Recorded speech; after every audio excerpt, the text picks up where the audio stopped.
तो बच्चों, आज हम क्लास 11 के एनसीईआरटी का जो बुक है चैप्टर 1 जो सेट है उसका एक्सरसाइज 1.1 फुल सॉल्व करेंगे। जितना हो सकेंगे उतना सिंपल लैंग्वेज में और इजी में सिखाएंगे। आई होप कि अब सबको समझ में आएंगे। तो शुरू करते हैं। पहला क्वेश्चन दिया क्या है, which of the following are set, justify your answer. ठीक है, मतलब एक एक क्वेश्चन का जो फर्स्ट क्वेश्चन है इस चैप्टर इस बुक का या फिर इस चैप्टर का, वो क्या बोला है कि इसमें से कौन कौन सा सेट है। कुछ क्वेश्चन दिया है, उन्हें हमें डिफाइन करना है कि ये सेट है क्या नहीं है। ठीक है, तो एक बार हम सेट का डेफिनेशन देख लेते हैं, मतलब स्लाइटली। मैंने पहले क्लास में सिखाया, सॉरी पहला क्लास में सिखाया था, लेकिन इस बार देख लेते हैं एक बार। सेट क्या था? A set is an well defined collection of object. ठीक है, जैसे कि N the set of natural number, जैसे कि 1 2 3 4 5 natural number less than N equal to 5। ठीक है, the files in English alphabet, मतलब जो वेल डिफाइंड है, जो एग्जिस्ट करता है, जिसको हम डिफाइन कर सकते हैं। पर अगर आप चीज़ बोलेंगे कि the best 10 cricket player of the world, ठीक है, जैसे हम इंडियन के लिए तो विराट कोहली होंगे, महेंद्र सिंह धोनी होंगे, लेकिन अफ्रीकन या फिर बांग्लादेश या फिर दूसरा कंट्री के लिए उनका जो अपना कंट्री का प्लेयर है वो उनके लिए बेस्ट हो सकते हैं, तो डिफाइंड नहीं है। लेकिन जो ये भावेल्स है तो डिफाइंड है, हर सबके लिए भावेल्स सेम है, किसी ऐसा नहीं है कि किसी के लिए भावेल्स अलग है। ठीक है, जो सबके लिए सेम है वही वर्ल्ड डिफाइंड है, और जो मतलब हर किसी के लिए अलग अलग है वो वर्ल्ड डिफाइंड नहीं है। इतना इधर समझ लीजिए। फिर फर्स्ट क्वेश्चन क्या है, the collection of all the months of a year beginning with the letter J. ठीक है, तो दिमाग में कौन सा आता है? जनवरी आता है, जून आता है, जुलाई आता है। ठीक है, ये तीन ही तो है और तो नहीं है, तो ये तीन एक कलेक्शन हो गया ना, मतलब ये वेल डिफाइंड है। 12 महीने से 3 महीना है जिनका लेटर जे से शुरू होता है। ठीक है, तो this is an well defined collection, so it is a set. तो ये क्या हो जाएगा? ये सेट हो जाएगा। ठीक है, क्वेश्चन 2 क्या पूछा है, the collection of the most 10 talented writers of India. ठीक है, अब दूसरा क्वेश्चन क्या बोला है कि ये सेट है कि या नहीं, ये पूछा है।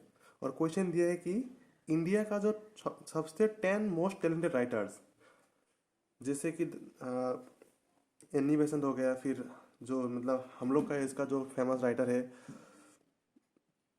चेतन भगत, मतलब तो चेतन भगत मेरे लिए आपके लिए मोस्ट टैलेंटेड हो सकते हैं, किसी दूसरा बंदे के लिए नहीं हो सकते। किसी को चेतन भगत का स्टोरी पसंद नहीं आता तो उसके लिए वो राइटर टैलेंटेड नहीं है।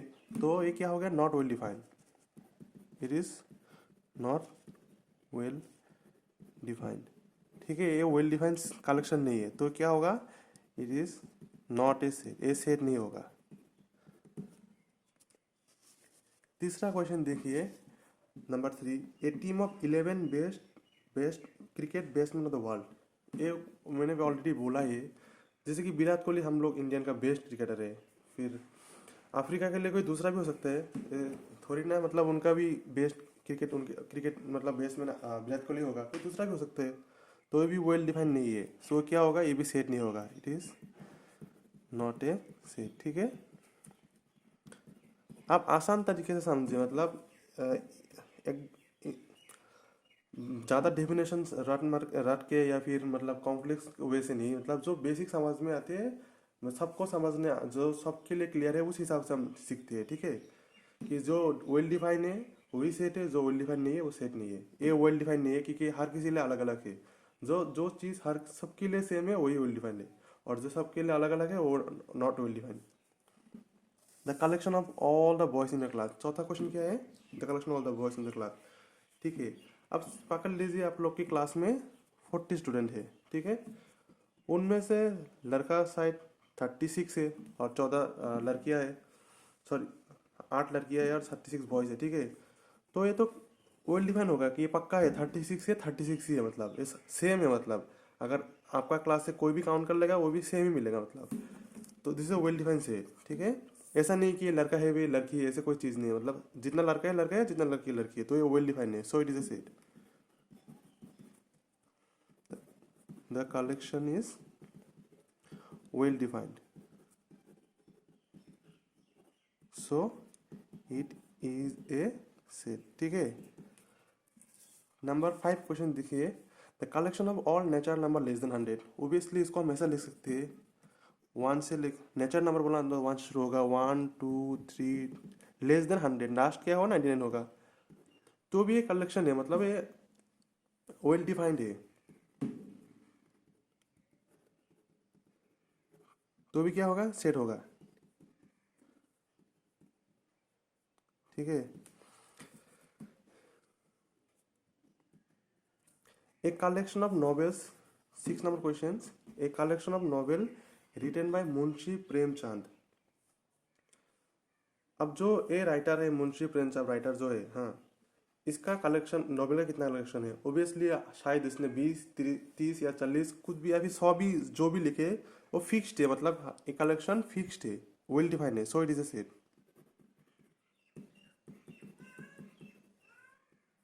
ठीक है। The collection of number 7 question, the collection of all even integer, ये भी वेल डिफाइंड है, इसको हम ऑल इवन इंटीजर को ऐसे लिख सकते हैं 2 4 6 8, ये जाते जाते इन्फिनिटी तक जाएगा, खत्म नहीं होगा, ठीक है, इन्फिनिटी तक। तो ये भी तो वेल डिफाइन ही है, मतलब जो भी है, मतलब 2 2 ही है, ऐसा नहीं है कि 4 भी 2 है 2 भी 2 है, 2 अलग है 4 अलग है, मतलब वेल डिफाइन है, सो ये भी सेट होगा। नंबर 7 देखते हैं, the collection of questions in this chapter. इसी में ही देखें टोटल कितना क्वेश्चन है, इसमें 9 क्वेश्चन है, ठीक है। तो ये तो फिक्स्ड है ना, मतलब कितना क्वेश्चन है, वेल डिफाइन है, तो भी इस चैप्टर में टोटल 6 क्वेश्चन है, मेन क्वेश्चन उसके अंदर कुछ और सब क्वेश्चन है, ठीक है। तो ये फिक्स्ड है, मतलब वेल डिफाइंड है, सो क्या होगा, ये सेट होगा। इसको हम काउंट कर सकते हैं और डिफाइन कर सकते हैं, हर हर चीज़ के अलग अलग होगा, ठीक है। It is a set. A collection of most dangerous animal in the world. अब इधर नोटिस कीजिए, जैसे कि कुछ बंदे होते हैं जिनको सांप से बहुत डर लगता है, ठीक है, मुझे भी डर लगता है, कोई बड़ी बात नहीं है, या फिर जो लीच होता है उससे भी हमें डर लगता है। लेकिन डिस्कवरी में देखिएगा कि कुछ कुछ बंदे सांप से खेल रहे हैं, सारा दिन उनसे खेल रहे हैं, या फिर जो जंगल का सबसे खतरनाक जानवर होते हैं टाइगर, चीता, उन सब से हम डरते हैं, मतलब ऑलमोस्ट सभी डरते हैं। फिर आप जब डिस्कवरी चैनल ओपन करेंगे या फिर कभी देखेंगे तो कुछ कुछ बंदे होते हैं कि उनके साथ सो रहे, खा रहे, घूम रहे सारा दिन, उनका डर नहीं लगता, तो उनके लिए तो डेंजरस एनिमल नहीं हो गए ना। और एक एग्जांपल पकड़ लीजिए, जो कॉकरोच है, लड़के तो कॉकरोच से नहीं डरते, लेकिन लड़कियां डरते हैं, तो लड़के के लिए डेंजरस एनिमल कुछ और है, लड़की के लिए डेंजरस एनिमल कुछ और है, हर किसी के लिए अलग अलग है, ये वेल डिफाइंड नहीं है।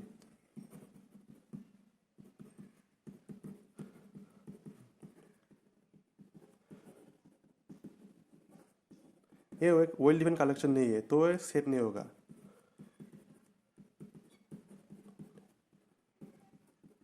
ठीक है। तो मतलब जब भी पूछे कि कौन सा फॉलोइंग सेट है, तो आप ऐसे ही जवाब दीजिएगा कि जो वेल डिफाइन है वो सेट है, जो वेल डिफाइन नहीं है वो सेट नहीं है। आई होप कि ये सबको समझ में आ गए होंगे। अब नंबर 2 शुरू करते हैं। अब नंबर 2 क्वेश्चन देखिए, let a set A equal to 1, उसके अंदर कौन सा एलिमेंट है, 1 2 3 4 5 6, insert the appropriate symbol belongs or does not belongs in the blank, ठीक है।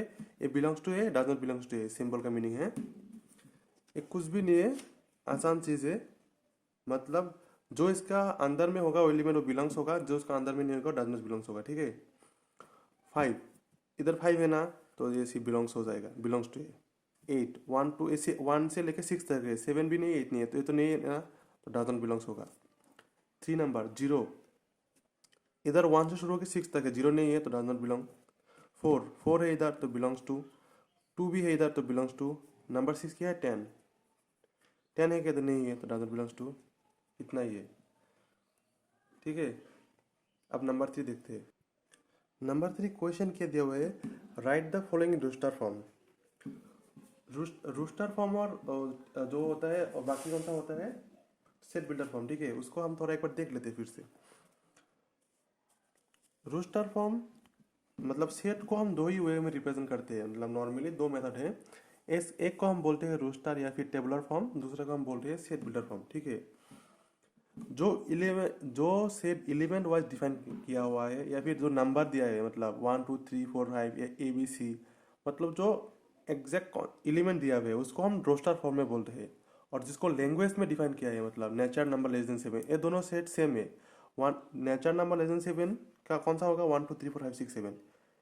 ये दोनों सेट इक्वल है, ठीक है, ये भी इक्वल है, मतलब ये दोनों सेट इक्वल है। ए और ए सेम सेम मीन करता है। ए भी इसका आंसर है, ए भी सेम, मतलब ये दोनों का मीनिंग सेम है।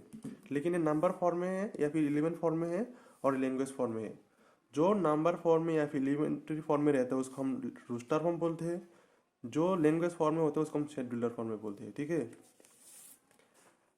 अब इधर बोला कि जो 3 का 1 नंबर क्वेश्चन है, एक्स एन इंटीजर -3, एक्स कितना है? -3 से बड़ा है, 7 से छोटा है, ठीक है।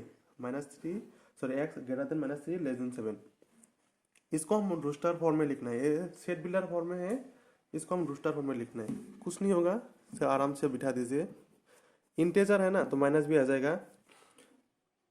3 से बड़ा है, -3 से बड़ा है, -3 से बड़ा कौन सा है? -2। कितना? और सब, और अंदर का एलिमेंट है और छोटा किससे है? 7 से है। 7, सॉरी, 7 से छोटा है तो कौन सा हो जाएगा? 6 हो जाएगा, ठीक है। अंदर का बाकी कितना रह गया? -1 0 1 2 3 4 5 और 6, ठीक है। तो ये क्या हो गया? सेट रूस्टर फॉर्म में हो गया।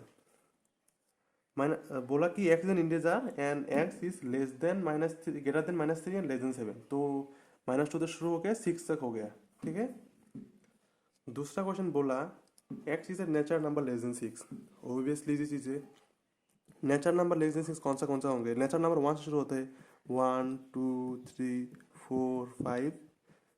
लेस देन बोला है तो 6 से छोटा वाला, तो इतना ही होगा। इसका सॉल्यूशन भी इतना ही है, ठीक है। Question 3, x is a 2 digit number such that sum of a digit is 8। अब ये 2 digit नंबर है, ठीक है, मतलब 2 डिजिट वाला नंबर है जिसका सम 8 है, ठीक है। 8 और 0 जो है 80, अगर इन दोनों को हम 8 + 0 कर लेंगे तो कितना हो जाएंगे? 8 हो जाएंगे। तो इसको भी हम लिख सकते हैं 8 0, ठीक है। लेकिन 0 8 जो है, 0 + 8 भी 0 होता है, लेकिन ये 2 डिजिट नंबर नहीं है। डिजिट के पहले के 0 का वैल्यू नहीं रहता, तो 2 डिजिट नंबर नहीं है, ठीक है। फिर दूसरा कौन सा आता है? 17। 1 + 7 कितना होता है? 8 होता है।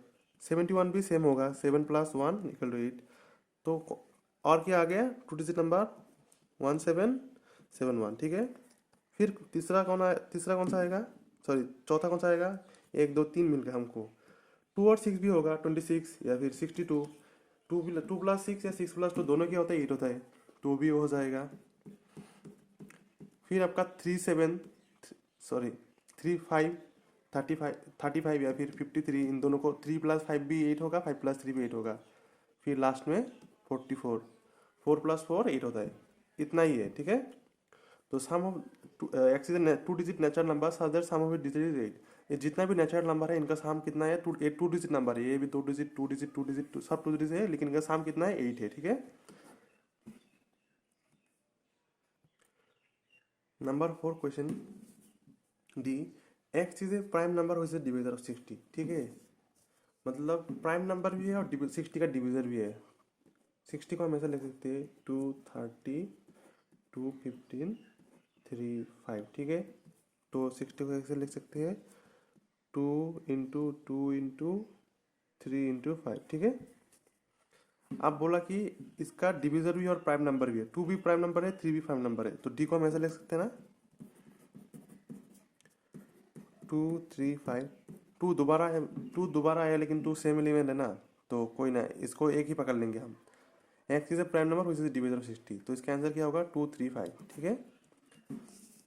Question number 5, the set of all letters in the word trigonometry.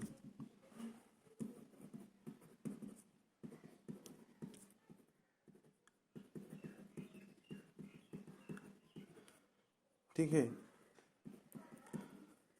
इधर एक चीज नोटिस करेगा, मतलब टी इसमें 2 है, ठीक है, आर भी 2 है, तो उसको हम एक ही पकड़ना पड़ेगा, क्योंकि इन टी से दो बार टी को यूज किया है, मतलब एक टी को ही हमने इधर दो बार बिठाया है, तो मतलब सिर्फ कॉमन लेना पड़ेगा। Set of all the letters in the word trigonometry, ठीक है। पहले आता है टी, टी कौन सा कितना है, दो है, टी चला गया। फिर आर, एक और है क्या, इधर भी एक है आर। फिर आई, फिर जी, जी और है क्या, नहीं है। फिर ओ दो है तो उसका भी एक आ जाएगा, ठीक है। फिर आता है एन, सॉरी ओ तो दो बार, देखिए इधर में दो गलती हो गया, ठीक है, ये सिंगल ही होगा। दो एक सेम एलिमेंट दोबारा आने से भी मतलब उसको हम सिंगल ही पकड़ते हैं, ठीक है। ओ हो गया, एन हो गया, लास्ट रहेगा एम। एम की बात ई कोई और है क्या, सिंगल ही है, ठीक है। तो इन्हीं वर्ड से ही हम ट्रिगोनोमेट्री को बना सकते हैं, यही बोला, the set of all the letters in the word trigonometry, ठीक है। Question number 6, the set of all letters in the word better. तो पहले बी देखिए, बी कितना है, एक ही है ना, बी। ई दो है, उसका भी एक हो जाएगा। फिर टी भी दो है, टी का भी एक सिंगल आ जाएगा। फिर आर है, तो बी ई टी आर से ही हम बेटर लिख सकते हैं, ठीक है। इसका मीनिंग ये है, the set of all the letters in the word. कितना लेटर्स है, चार ही लेटर है ना, उन चार से ही परमुटेशन कॉम्बिनेशन बना के इतना बना है, ठीक है।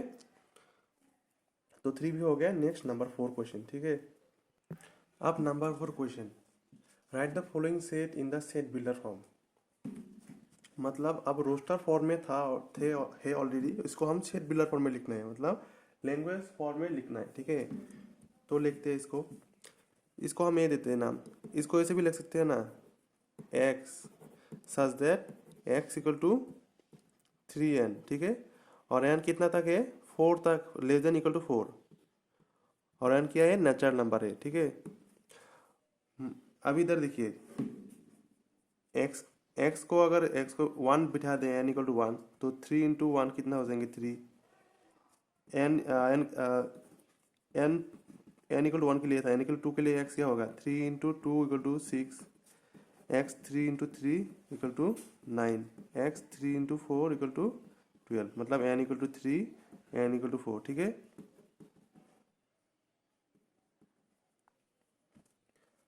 तो ये लैंग्वेज फॉर्म में हो गया ना, इसका भी जो वैल्यू होगा या फिर ये जो सेट है, दोनों सेम है, तो ये क्या हो गया, सेट बिल्डर फॉर्म में हो गया, ठीक है। मतलब दोनों का वैल्यू सेम होना चाहिए, मतलब ए भी जो मतलब मीन कर रहे हैं, ए भी सेम मीन करना चाहिए लाइन। अब ये देखिए 2 4 8 16 32, इसको अगर हम तोड़ेंगे तो ऐसे 2 इंटू 1 2 होता है, या फिर 2 टू दी पावर 1 2 होता है।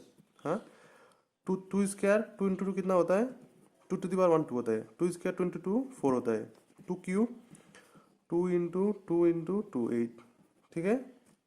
या फिर 2 4 टू फोर कितना होता है, 16। 2 5 कितना होता है, 32। इसको ऐसे भी लिख सकते हैं, या फिर मल्टीपल ऑफ 2 भी लिख सकते हैं। इसको आप ऐसे भी लिख सकते हैं, X such that X is a multiple of 2, ठीक है। और मल्टीपल ऑफ 2 और सॉरी, मल्टीपल ऑफ 2 लिखने से एक दिक्कत हो जाएगा। इसको हम मल्टीपल ऑफ 2 नहीं लिखे के क्या लिखेंगे, X such that X equal to 2 to the power n, ठीक है। और n कितना है, 1 2 3 4 5 है ना। n less than, sorry, less than equal to 5।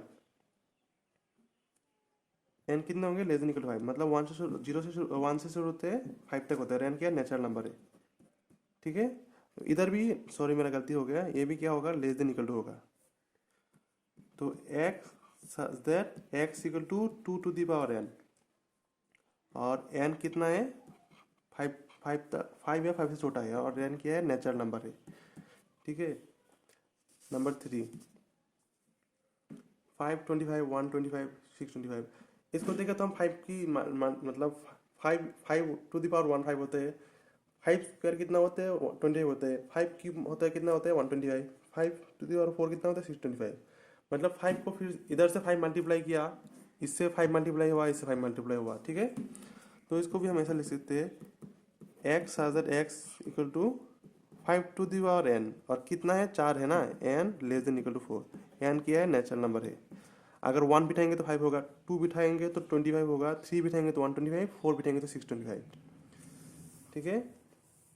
Number 4 2 4 6, तो दिख ही रहा है कि ये दूसरा नेक्स्ट एलिमेंट क्या होगा, 8 फिर 10। ठीक है, तो ये क्या हो जाएगा, X as that X is a set of even natural number. ठीक है, इवन नेचुरल नंबर भी लिख सकती है, या फिर इसको सेम इसको ऐसे भी लिख सकती है, X as that X is a multiple of 2। ये दोनों ही मीन करके सेम चीज बोलते हैं, मतलब सेट बिल्डर फॉर्म में क्या लिखना है, लैंग्वेज फॉर्म में लिखना है जिसका मीनिंग सेम है। मतलब इसको भी आप वैल्यू लिखेंगे तो 2 से शुरू होकर 4 6 8 इन्फिनिटी तक, इसको भी आप लिखेंगे तो 2 से लेके 4 6 8 इन्फिनिटी तक सेम होगा। मतलब दोनों ही करेक्ट है, जिस आपका मर्जी जो चाहिए आप लिख दीजिए। अब ये जो चीज़ है ना 1 4 9, ये जो सेट है, इसको अगर एक्चुअली तोड़ेंगे तो इसको ऐसे होगा 1 4 9 फिर 16 25, मतलब स्क्वायर है, 1 का स्क्वायर 1, 2 का स्क्वायर 4, 3 का स्क्वायर 9, 4 का स्क्वायर 16, फिर 5 का स्क्वायर 25, 6 का square 6 into 6 36, 7 into 7 49, 8 into 8 64, 9 to 9 81, last में 100। ठीक है, क्या है 1 square 2 square 3 square 4 square 5 square 6 square 7 square 8 square 9 square और 10 स्क्वायर। ठीक है, तो इसको हम क्या लिख सकते हैं, X such that X equal to N square. ठीक है, एन कितना तक है, 1 से लेकर 10 तक है। ठीक है, और एन क्या है, नेचुरल नंबर है, इतना ही है। ठीक है,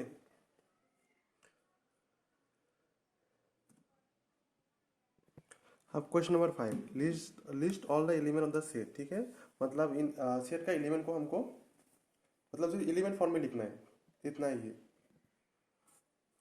पहला क्वेश्चन क्या है, A x x x is odd natural number, मतलब ऑड नेचुरल नंबर, तो कौन से कहाँ से शुरू होंगे, 1 से 1 3 5 7 कितना तक, इन्फिनिटी तक। ठीक है,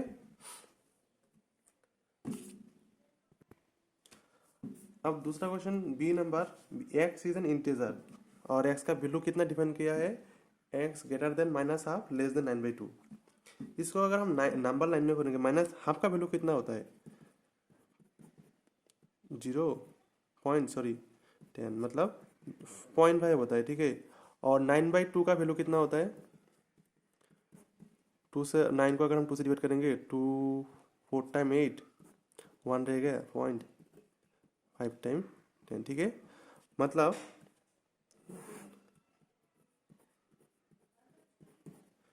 अगर ये -1 है, 0 1 2 3 4 5, ठीक है, 0.5 की -0.5 है। ठीक है, माइनस था तो 0.5 किधर होगा, इधर होगा, और 4.5 किधर होगा, 4 और 5 के बीच में होगा, मिडिल में 4.5। ठीक है, तो बोला कि इसके अंदर जो इस इधर से इतना तक जो एलिमेंट है वो लिखना है, मतलब एलिमेंट लिखना है। ठीक है, एक्स इंटीजर है तो कहाँ से शुरू होगा, 0 1 2 3 4। ठीक है, ये सब इंटीजर है, ये इसका आंसर है। सी क्या बोला है, एक्स सदर X an integer and X square less than equal to 4। ठीक है, एक्स का वैल्यू क्या है, 4 और 4 से छोटा है। ठीक है, तो पहले मतलब 0 देख लेते, 0 स्क्वायर 0, ये भी 4 से छोटा है, 1 स्क्वायर 1, ये भी 4 से छोटा है, 2 स्क्वायर 2, ये 4 है, इक्वल टू भी दिया है तो 4 भी चलेगा है। -1 का वैल्यू भी अगर स्क्वायर करेंगे तो 1 होंगे, -2 का स्क्वायर का वैल्यू भी तो +4 ही होंगे। तो ये 5 एलिमेंट आ जाएंगे, तो कौन सा एलिमेंट होगा, सी इक्वल टू -2 -1 0 1 2, इनका वैल्यू जो है आइदर 4 है या फिर 4 से छोटा है। ठीक है, question number 4, X is the letter in the word loyal. ठीक है, जो ऑलरेडी हमने पहले किया सेम ही है, एल इधर 1 और 2 है तो उसका 1 आएगा, वाई वो सिर्फ सिंगल है, कोई एलिमेंट नहीं तो वो ही आएगा, वाई लास्ट में किया ए। ठीक है, इसका आंसर इतना ही है। अब question number 5, x is a month of the year not having 31 days. मतलब महीना जितने में मंथ जिसमें 31 डेज नहीं है, तो ऑब्वियसली माइंड में पहला कौन सा आता है? फरवरी आता है। तो फर्स्ट हम फरवरी को लिखते हैं इधर, ठीक है, फरवरी आता है। फिर कौन सा आता है? फरवरी के बाद अप्रैल, इसको आप हैंड में काउंट कर सकती है, जनवरी फरवरी, जो नीचे वाला मतलब अंदर वाला आएगा उसको आप लिख सकते हैं आराम से, ठीक है। फिर अप्रैल आता है, फिर जून आता है, जुलाई आता है, सितंबर आता है और लास्ट में नवंबर आता है, ठीक है। तो इन इन चीज़ों को हम एक सेट में लिख सकते हैं, ठीक है। ई इक्वल टू कहाँ से शुरू होगा? फरवरी, अप्रैल, जून, जुलाई, सितंबर और नवंबर। इस इनमें कितना होता है? 30 डेज होता है, या फिर 30 से सिर्फ फरवरी में 28 या फिर 29 होता है, ठीक है। बाकी सब 31 से कम है, मतलब 30 डेज होता है। इसको चाहिए था ये वाला से, ठीक है। क्वेश्चन नंबर 6 बोला है कि F x such that X is the consonant in the English alphabet which preceded के। मतलब के आगे जो मतलब प्रीसीड बोला है ना, तो अब जितना भी के लिख दीजिए, A B C D E F G H I J के पहले वाला, मतलब के पहले वाला, ठीक है, ये चीज। अब इधर एक चीज और भी बोला है, कॉन्सोनेंट, तो वायल्स कैंसिल हो जाएंगे, ये भी वायल से कैंसिल कैंसिल कैंसिल, तो रहेगा क्या क्या इसका मतलब एलिमेंट कौन सा होगा? इंग्लिश अल्फाबेट जो के पहले है लेकिन कॉन्सोनेंट है, वायल्स नहीं है, ओनली कॉन्सोनेंट। तो कौन सा एलिमेंट होंगे? B C D F G H J, ठीक है, ये इसका आंसर है। लास्ट क्वेश्चन नंबर 6, इसके बाद लेसन एक्सरसाइज खत्म हो जाएंगे। मैं इसका पीडीएफ बना के इधर डॉक्यूमेंट फॉर्म पीडीएफ बना के गूगल ड्राइव में सेव करके इसको लिंक भेज दूंगा, या फिर मेरा व्हाट्सएप में कांटेक्ट कर सकते हैं। मैं आपका चैप्टर जो सिखाया उसका फुल पीडीएफ आपको दे दूंगा, ठीक है।